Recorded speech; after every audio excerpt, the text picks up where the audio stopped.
Hello, hello, hello, y'all. Hello, everybody. I am Adriane Simpson. I'm the CEO and founder of the LinkedIn Pros, and I want to welcome you to the Warm Handshake with Adriane Simpson. And today, my special, wonderful guest is Miss Krystal Taylor, owner and CEO of Fitness is Not a Game, y'all. Welcome, Krystal, to our show. Hey, thank you for having me, Adrian. I'm excited. I am excited too, y'all. I've got to tell you first before we start that Krystal is a business owner, right? She is a friend. She is my Sora. She is all the things. Sometimes she's my personal bully, but she is an awesome person, awesome fitness business owner. So today I really wanted to introduce her to you and have her talk to us about some things we need to be doing, some things we need to be cutting out.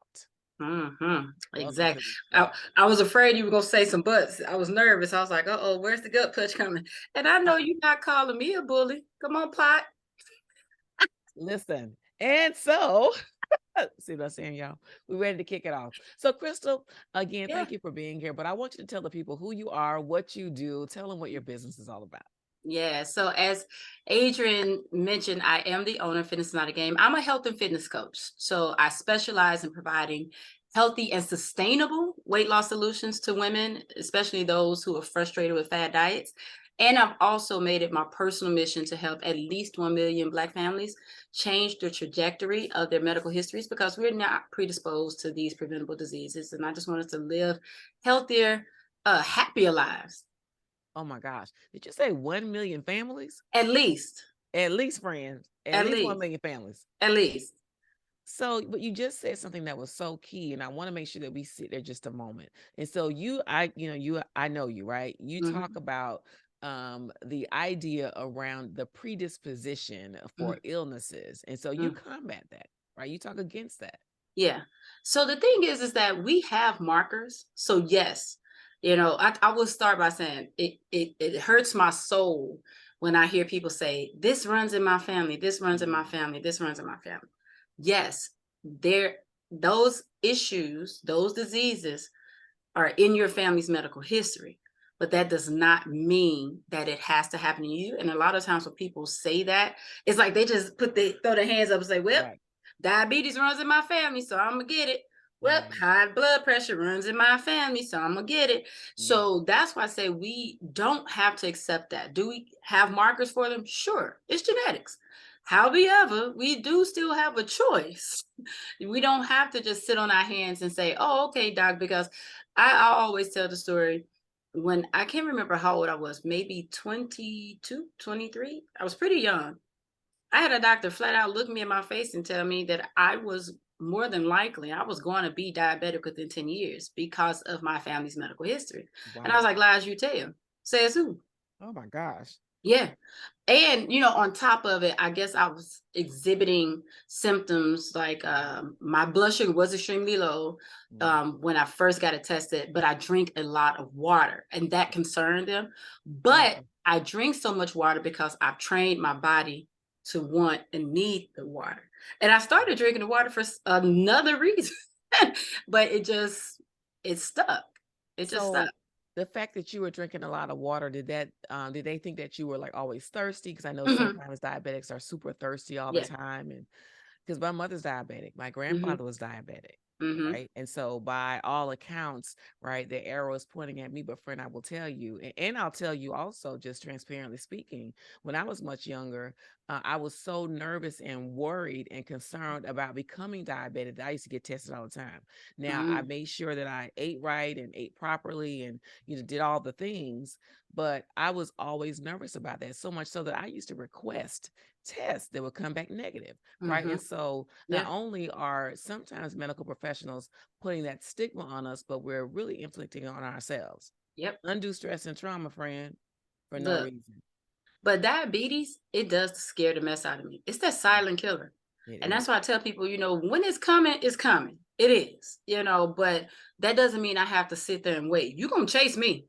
If you coming, you better work Better harder than I catch do. me, Jack. That's right. Because I'm not gonna go quietly. I'll say I'm that. not, I'm not going down without a fight. I'm not going to go down without, especially when there's simple things that can be done. Yeah. like drinking water, by monitoring what we eat. That doesn't mean that we have to restrict ourselves and that we shouldn't enjoy our food, but at least be cognizant of it. We got to make sure we're moving. Not saying that we have to exercise 3 to 4 hours a day, just making sure that we move and respect the body that we have. You can't just sit and just wait for all of these things to come, Yeah. because it's not the diabetes. At that point, it's not the diabetes that runs in your family, it's the bad habits. Uh-oh. I said it. Is look, you're not big boned, you got a big plate. This is different. It's different. We use those as excuses Yeah. to just not take responsibility. But responsibility doesn't have to be a bad thing. Mm. I think we've been scared into so much when it comes to health and fitness, that's what I'm working to change, to Mm. shift the perspective and the thought process when it comes to healthier living and what that can look like, Well, because that's it good. is about living. Anybody who knows me knows I like to eat and I like to drink. I don't hide that. It is a balance. We eat pizza every Friday. I'm gonna have my wine, and that's okay, because I also drink a gang of water. I eat a lot of salads. I get my workouts in 30 minutes for 5 or 6 days out the week, and it's okay. That's I it. You love it. don't I have love to sit there and think that you have to do, and punish, punish, punish, punish. But Let that's me good stop, because though. I'll just keep running on that one. No, that's good. That's good. And so you talk about balance and Mm, the equity, right? mm, And so I think that's important because you don't hear a lot of fitness professionals, especially consultants or coaches, talking about um what I'll say balance, but like you might imbibe or have a drink on the weekend or yeah, eat some pizza, but you also said, hey, I work out 6 days a week and yeah. I also eat healthy, right? I might have a cheat meal or two, but you Mm-mm, also mm-mm, work out. mm-mm. There's no such thing as a cheat meal. What you There call isn't. It's just a meal. Just a meal. So let's break down the psychology of that, Okay. right? So saying that you're having a cheat meal or a cheat day, you are essentially saying that what you're eating is bad. Oh, goodness, girl. Lean into it. So when you tell yourself this is bad, no matter how many times you tell yourself, "Oh, I earned this cheat day," even with that, you are not a dog. You don't reward yourself with food. Mm, So when you're telling yourself you're cheating from your diet, you're still psychologically thinking about what you need to do to correct what you're doing now.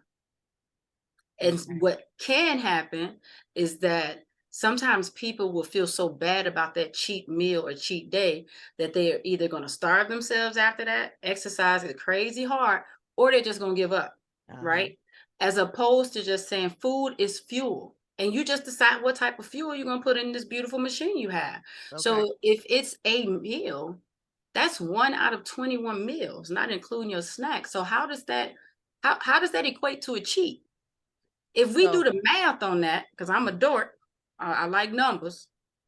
Let's see now, and I'm pulling up my calculator real quick. But 1 out of 21 meals, that's what? Not even 4% of Mm, your meals, and you tripping off that? mm. Why? So Give let's talk yourself credit about for those 96% and keep on rolling. so that's good though. Let's talk about mindset shifts then, right? Yeah, And so for the folks that are watching and are paying attention, that are following it, like, okay, she said it's not a cheat meal, it's just a meal, right? Which is great. Let's talk about then what habits or what things can our audience do to really envelop that thought process, that mindset, right? To move forward. What can they do? yeah. You know what? The first is to have that conversation with yourself. The major thing that we can do is give ourselves grace. Mm. I always tell my clients, talk to yourself like you would talk to your friend Well, that's good. That's good. or your sister. You know, girl, that because what I just said to you, you would say to somebody else, but you wouldn't tell yourself that. Mm, mm-hmm. You see what I'm saying? So that's the first thing, is to understand, to give yourself grace, to look at it um logically. And that Okay. sounds a little harsh, I think, but just like realistically, that's the word, realistically, and think about what actually works for you. Do you know how many diets the average American adult will try in their lifetime? Mm-mm. Oh, if you had to take a guess, what would you say? 25. Hmm, That's double that and then some. Oh 55. wow. 55 in their lifetime. 55? Think about it.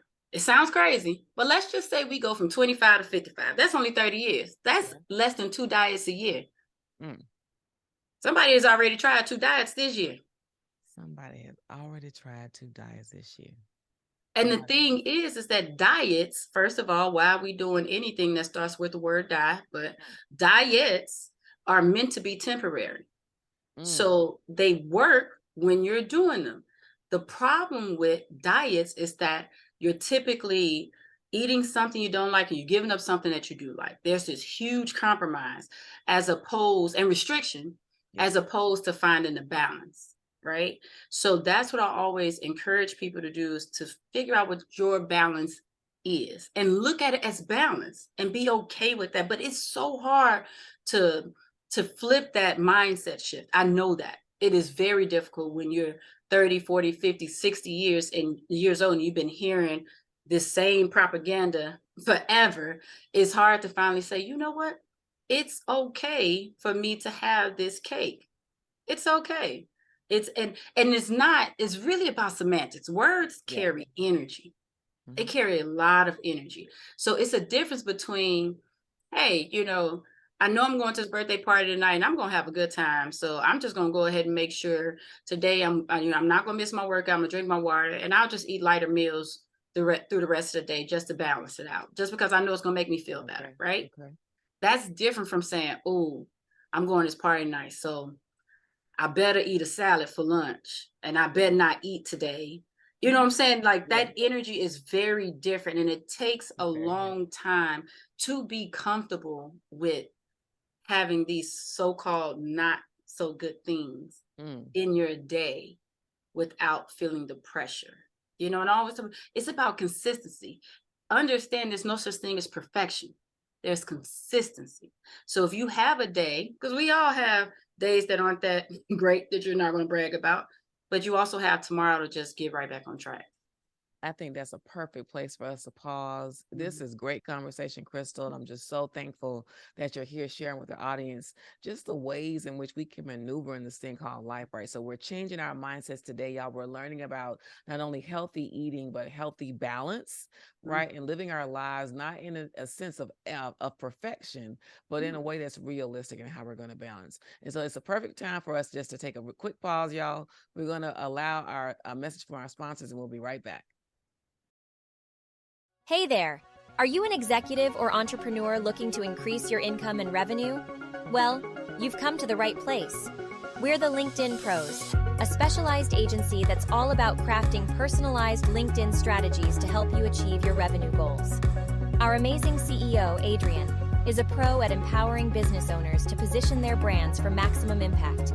And she's also a whiz at helping professionals land their dream high-paying jobs. We're here to help you build your professional brand, expand your network, and achieve your wildest career aspirations. Don't settle for just getting by. Give us a shout today, and let's get started on your journey to success. And we're back. Again, I want to say thank you so much. Got Krystal Taylor today, y'all, owner of Fitness is Not a Game. And listen, Krystal has been getting us together, y'all, telling us about our bad habits and how we can really restructure and reframe our mindset to not think of everything that we're doing in a bad way or a cheat way, right? We learned we don't have any cheat days, y'all, no cheat meals. We're not cheating, we're living. And so what really want to just thank you, Krystal, for being with us. And listen, here's what I'd love for you to share with our audience today. Just really, could you give us some tips, some information on how you work with your clients, right? How you really help to reframe their mindset? Because I would venture to say that folks who are watching, who are listening to us today, really have some of the same challenges that your clients may have. Yeah, the biggest thing that I work on with my clients, it's not exercise and it's not food. There's a third pillar that's the most important, and that's the mindset. Okay. So we talk a lot about how they view things. Mm. A lot of times when people first hear what I do, the first thing that comes out of my mouth, girl, I need to work with you because I need to lose X amount of pounds. And my first question is always, how did you come to that number? Mm. Right? Uh-oh. A lot of times people have a set number in their head because that's what they should weigh, but says who. When I keep digging and asking more questions, what they start to see is that it's not a number, it's a feeling that they're chasing, right? Whether it's to have more energy, to get back into some old clothes, to have more confidence again, you know, whatever it is, or as one of my clients said, she just said, I want everything to stop at one time. I don't want no jiggle. And I'm not mad at her. When she said, I was like, yes, you know, that is a real feeling. That's a relatable goal, friend. Look, she even had a goal of being able to look at her feet in the shower without leaning forward, right? Wow. So those are the things that we're looking for. So with that, and I purposely take them through that exercise because I want them to take their focus off of the scale. When people are thinking about the scale and that number, that's when people would take desperate measures to reach it, right? Because they're only focused on that number. That's it, that's all. So we work on, let's look at the habits that you need to implement that'll get you closer to your goals. So that's actually one of the strategies that I'm working with my clients with this week. You know, I meet with them every Saturday, and I told them for this week, I just want them to focus on one thing that they know that they can do better, and just do that this week. That's it. That's it.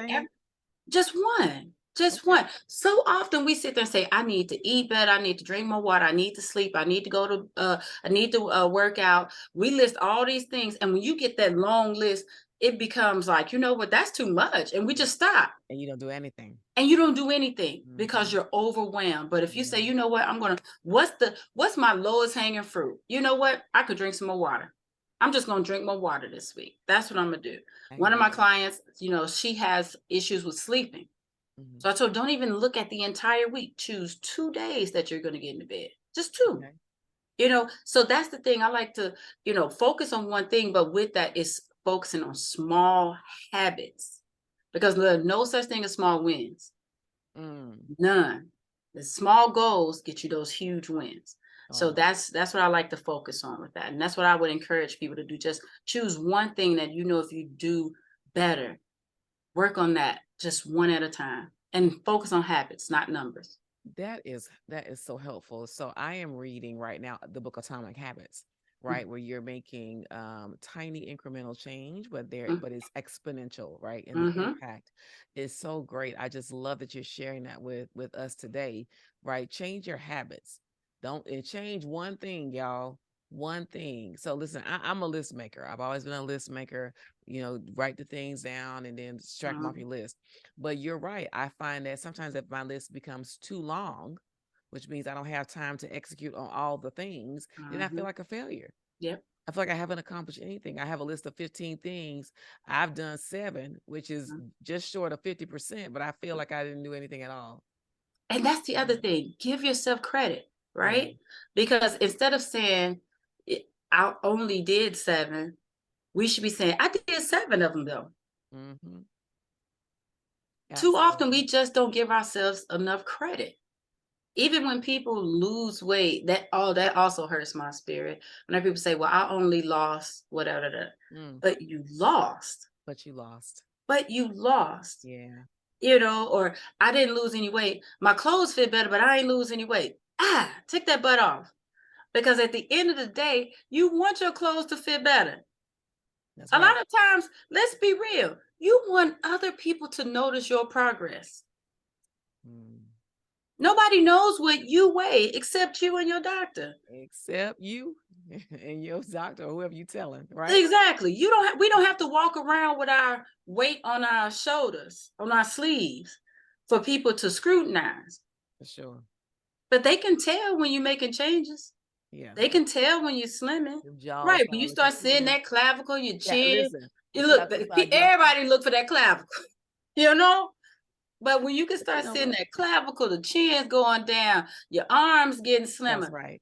Those are the things that you're looking for, not a number. That is how I compliment my friends I know who've lost weight. I say, look at that pole neck clavicle. Look here. I love that. I love it. Look, I was on a call. I love when I'm on a call with one of my clients specifically. When she stretches, she does this, right? And have to compliment her arms all the time because when she first started working with me, that was one of her major issues that she wanted, right? She's like, I need to get rid of this wiggle. And so to see her arms going down, down, down, even though the scale may or may not move, Sure.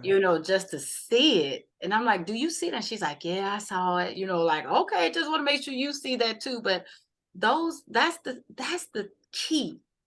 That is the key to be able to see the progress. And she loves to tell people how now she shops in her closet. She's like, I'm wearing stuff I haven't worn in 20 years. Oh, that's 20 years. That's amazing. That's wonderful. But that's what we're looking for. That's the progress we're looking for. Because that scale, I'm going to keep saying it, y'all, the scale may or may not move. Don't let that scale lie to you and tell you that the progress that you've seen isn't real. My scale lying to me every day. Listen, get off of it. I ain't been on my scale in forever for many reasons. Amen. Least of which is because it's lying to me and I don't want it to lie back. But so I love what you shared today. We talked about a lot of different things: drinking water, mindset control, right? No cheat days, really owning our journeys and how we move through them. And so I would love for you today just to share with the people who listen, who watching, share with them how they can work with you, share them how they can learn more about you, share with them how they can get into your world so they can get some of this skinny arm discussion that we talked about. Hold that clavicle work. I'm on all the old people socials, the old people socials. I do. I'm on Facebook, Instagram, the stuff my children would not go on anymore. But on all the platforms, I am Fitness is Not a Game. So that's LinkedIn, of course. Thank you. On that one. I was like, look here. Oh, I had to put that at the top of the list because I'm going to say the way you and your team got my page and my profile together, I got to say that, baby. I was like, that's me. I did all that. Don't say LinkedIn. Yes, come on. Yes, come on. But LinkedIn, Instagram, Facebook, those, and on YouTube as well. Those are the ones I use the most. Okay. And it's just Fitness is Not a Game, or you can just look me up, Krystal Taylor, Krystal's with a K. Especially if you have a Krystal Taylor, Fitness is Not a Game, I will pop up in all the places. Yes. Fantastic. Krystal, again, I want to thank you so much. I so enjoyed this conversation. I always enjoy talking to you, and we talk often. And so thank you for being on the Warm Handshake with Adriane Simpson. I'm super excited. Cannot wait for your episode to show so that people can see and love, and find out more information about you, y'all. We're going to share information about Krystal Taylor in our correspondence. And again, we thank you for being on the show with me. Thank you so much. I thank you for sharing, for even thinking of me, because Mrs. Warm Handshake has a long list of people who you could have brought on, and you chose me as one of the few. So I thank you for that. I do not take this lightly, and I'm so proud of you. So thank you for including me in this. This is really awesome. I enjoyed it too. Thank you. All right. Talk to you soon. See you later, lady. Bye. Bye.